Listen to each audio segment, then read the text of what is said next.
श्रापित साधु। एक गांव में रामू नाम का एक किसान रहता था। रामू के पास बहुत सारी बकरियां थी जिन्हें वो रोजाना चराने जाया करता और उनका दूध बेचकर गुजारा करता। वही उसकी पत्नी सीमा भी उसकी मदद किया करती थी। सीमा बकरियों की देखभाल करती और रामू खेतों में काम किया करता। एक बार रामू खेतों के लिए जा रहा था तो सीमा ने उससे कहा, अजी आप अपने साथ बकरियां भी ले जाइए, वहीं पर इन्हें छोड़ देना, चरती रहेंगी आराम से। नहीं नहीं, उधर जंगली जानवर आ जाते हैं इसलिए। पर आप उन्हें जंगल में भी तो ले जाते हैं, तब आपको डर नहीं लगता? ऐसी बात नहीं है, वहाँ तो मैं इन्हें देखता रहता हूँ, पर खेतों की तरफ मैं इन्हें नहीं देख पाऊंगा, इसीलिए तुम इनका ध्यान रखो, मैं उनके लिए हरा चारा ले आऊंगा। ये सुनकर सीमा ने कुछ नहीं कहा। इसके बाद रामू वहाँ से चला गया। रामू के जाने के बाद सीमा बकरियों को चारा देने लगी। तभी उसे किसी की रोने की आवाज सुनाई दी। ये आवाज उसके बगल के घर से आ रही थी और सीमा वहीं चली गई। वहाँ जाकर उसने देखा उसकी पड़ोसन जोर जोर से रो रही थी। उसे इस तरह रोता हुआ देखकर उसने कहा, क्या हुआ बहन, तुम इतनी जोर जोर से क्यों रो रही हो? कल मेरी गाय जंगल में चरने के लिए गई, पर अभी तक लौट कर नहीं आई। क्या लौट कर नहीं आई? पर ये कैसे हो सकता है? आप उसे लेकर नहीं आई थी? पता नहीं, मेरा बेटा गया था जंगल में, कह रहा था वहाँ शेर ने हमला कर दिया। क्या शेर ने हमला कर दिया? तो आपको अपने बच्चों को इस तरह अकेले नहीं भेजना चाहिए था। मुझे तो समझ में नहीं आ रहा, पता नहीं क्या हुआ जंगल में। मेरी गाय कहाँ चली गई? ये सुनकर सीमा काफी परेशान हुई क्योंकि उसे नहीं पता था जंगल में शेर आ गया।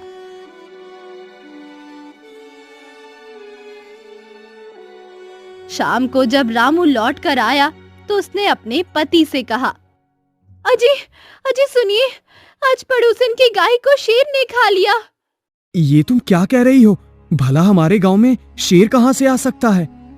अजी गांव में नहीं आया, बल्कि पड़ोसन का बेटा जंगल गया था, वहाँ पर शेर आ गया और उसका बेटा तो लौट आया, पर गाय नहीं आई। नहीं, जंगल में शेर नहीं आया। अगर ऐसा कुछ हुआ होता तो मुझे पता लग जाता। तो फिर भला उसकी गाय कहाँ चली गई?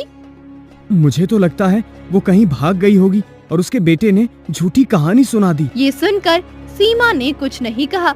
अगली सुबह रामू उठा और अपनी बकरियों को जंगल ले जाने के लिए तैयार करने लगा। तभी वहाँ सीमा आई और बोली, आप जंगल जा रहे हैं क्या? हाँ, जंगल जा रहा हूँ। वहाँ से कुछ लकड़ियाँ ले आऊंगा और उनके लिए हरा चारा भी ले आऊंगा। आप आराम से जाना, क्योंकि मुझे तो घबराहट हो रही है। तुम चिंता क्यों कर रही हो?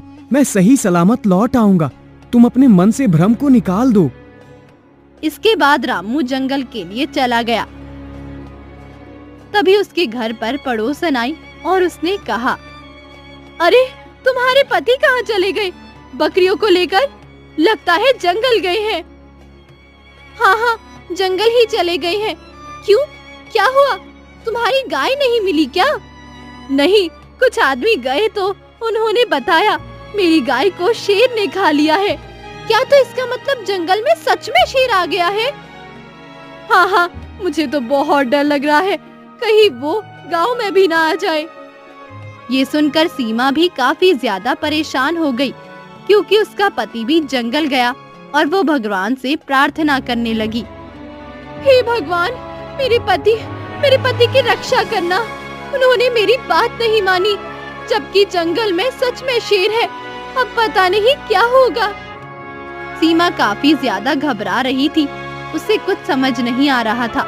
वहीं दूसरी तरफ शामू आराम से अपनी बकरियों को चराते हुए जंगल में आ गया और अपनी बकरियों को चराने लगा और इसी के साथ लकड़ी भी काटने लगा। तभी अचानक उसकी बकरियां तेज तेज से चिल्लाने लगी। उन्हें इस तरह चिल्लाता हुआ देख जब वो उस तरफ गया तो उसने देखा वहाँ पर शेर था। शेर को देखकर वो बुरी तरह घबरा गया। अरे ये तो शेर है, इसका मतलब सीमा सच कह रही थी। अब मैं क्या करूं? ये कहकर रामू ने एक डंडा उठाया और शेर को भगाने लगा, पर तब तक शेर रामू की एक बकरी को ले गया, जिससे रामू काफी ज्यादा दुखी हुआ और घर लौट आया। जब सीमा ने रामू को दुखी देखा और बकरी को कम देखा तो कहा, क्या हुआ? हमारी बकरी कहाँ है? बकरी को तो शेर ले गया। क्या? शेर ले गया? मैंने आपसे कहा था ना, जंगल में शेर आ गया है। हाँ हाँ, तुमने बिल्कुल ठीक कहा। मुझे नहीं पता था कि सच में जंगल में शेर है। हमारा तो बिना मतलब का नुकसान हो गया। रामू काफी ज्यादा दुखी था, क्योंकि उसके पास बस 2 बकरियां थी, जिनमें से अब एक बकरी शेर खा चुका था, जिससे रामू काफी ज्यादा दुखी हुआ। उस दिन रामू ने खाना भी नहीं खाया, जिससे सीमा भी काफी ज्यादा दुखी हुई। इसके बाद वो लोग सो गए। तभी अचानक रात में शेर शोर मचाने लगा। रामू ने जब उठकर देखा तो उसने पाया शेर उसकी दूसरी बकरी भी लेकर भाग रहा था। ये देखकर रामू जोर जोर से चिल्लाने लगा, हे भगवान, शेर मेरी बकरी ले जा रहा है, कोई तो मेरी मदद करो। पर किसी ने भी रामू की मदद नहीं की, जिससे रामू और सीमा काफी ज्यादा दुखी हुए। और अगली हे भगवान, मेरी तो दोनों बकरियों को शेर ले गया। अब मैं क्या करूं? अजी, जो कुछ होना था वो हो गया, पर अब हमें संभल कर रहना पड़ेगा, क्योंकि शेर अब जंगल से गांव में भी आने लगा है। हाँ हाँ, तुम ठीक कह रही हो, पर मैं इस शेर को छोड़ूंगा नहीं। इससे बदला लेकर ही रहूंगा। ये आप क्या कह रहे हैं? वो शेर है। हाँ हाँ, मुझे पता है, पर मैं इस शेर को सबक सिखाकर ही रहूंगा। ये कहकर रामू जंगल की तरफ चला गया, जिससे सीमा काफी ज्यादा परेशान हो गई। उसे समझ नहीं आ रहा था कि वो अपने पति को कैसे रोके। वही जंगल में आने के बाद रामू शेर को इधर उधर ढूंढने लगा। तभी उसने देखा शेर एक गुफा की तरफ जा रहा था। वो धीरे धीरे शेर का पीछा करते हुए गुफा में आ गया, तो उसने देखा शेर एक साधु में बदल गया। ये देखकर रामू काफी ज्यादा हैरान हुआ। उसे समझ नहीं आया ये कैसे हुआ। ये कैसे हो सकता है? ये तो अभी एक शेर था, फिर साधु कैसे बन गया? तभी साधु की नजर रामू पर पड़ी और उसने कहा, इसका मतलब तुमने मुझे देख लिया है। हाँ, तुम तो एक साधु हो, फिर शेर में बदलकर लोगों को क्यों मारते हो? ये सब मैं जानबूझकर नहीं करता हूँ, बल्कि एक श्राप की वजह से मुझे ऐसा करना पड़ता है। मैं कुछ समझा नहीं, कैसा श्राप? मुझे एक श्राप मिला है कि मैं जब भी सूर्य चांद की रोशनी में निकलूंगा, शेर बन जाऊंगा और इस गुफा में रहूंगा तो साधु। इसका मतलब इसीलिए आप शेर बनकर लोगों को मारते हैं? हाँ हाँ, पर अब तुमने मुझे देख लिया है, तो तुम ही अब मुझे इस श्राप से मुक्त कर सकते हो। ये आप क्या कह रहे हैं? मैं भला आपको श्राप से कैसे मुक्त कर सकता हूँ? क्योंकि मुझे श्राप देने वाले ने कहा था, जो कोई भी तुम्हें बदलते रूप में देख लेगा, वही तुम्हें मुक्ति दिला पाएगा। अच्छा, तो फिर भला मुझे क्या करना पड़ेगा? इसके लिए तुम्हें यहाँ से दूर जादुई नदी पर जाना होगा। जादुई नदी से जल लाकर मुझे देना होगा। मैं उसका पानी पीते ही संपूर्ण मनुष्य बन जाऊंगा। ये सुनकर रामू सोच में पड़ गया।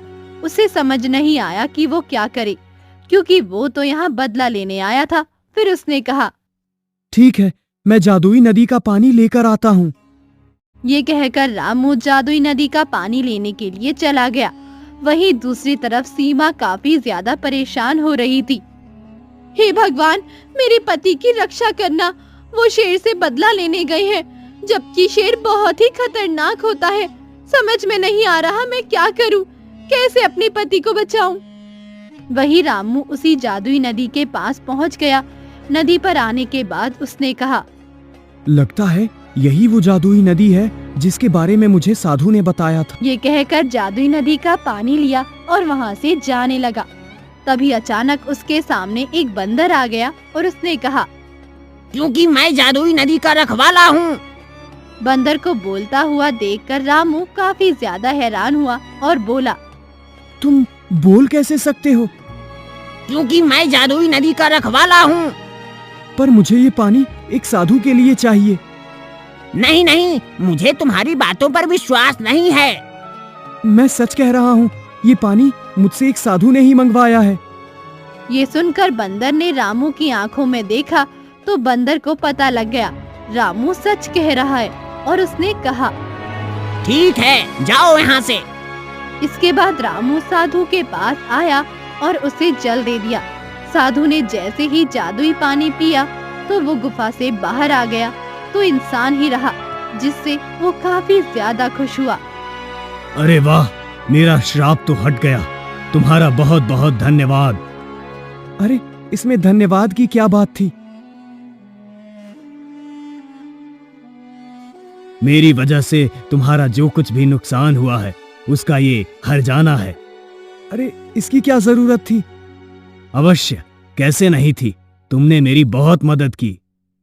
ये सुनकर रामू काफी ज्यादा खुश हुआ और घर लौट आया।